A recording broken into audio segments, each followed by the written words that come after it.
out of all Kate DiCamillo books, this has got to be my favorite. It's the Miraculous Journey of Edward Tulane. And this book, I love it.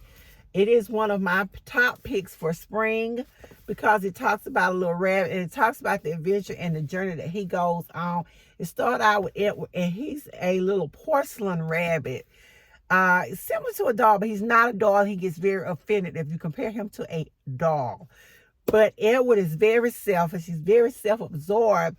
He's owned by this little girl.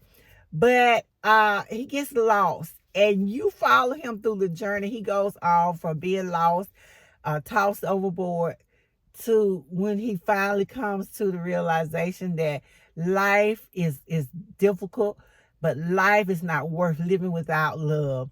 In the back says, once there lived a China rabbit named Edward Tulane.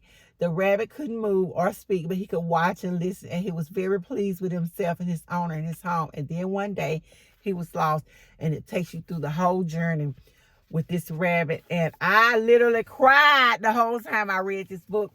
And so it is on my list of spring books to read with your students, or you could just get it and read it for yourself. I would recommend it for upper elementary and middle school students. I read it. My gosh, I loved it. And I hosted a book club meeting about this book because, like I said, it was one of me and my class's favorite books. Kate is one of my favorite authors, but be sure you check this book out.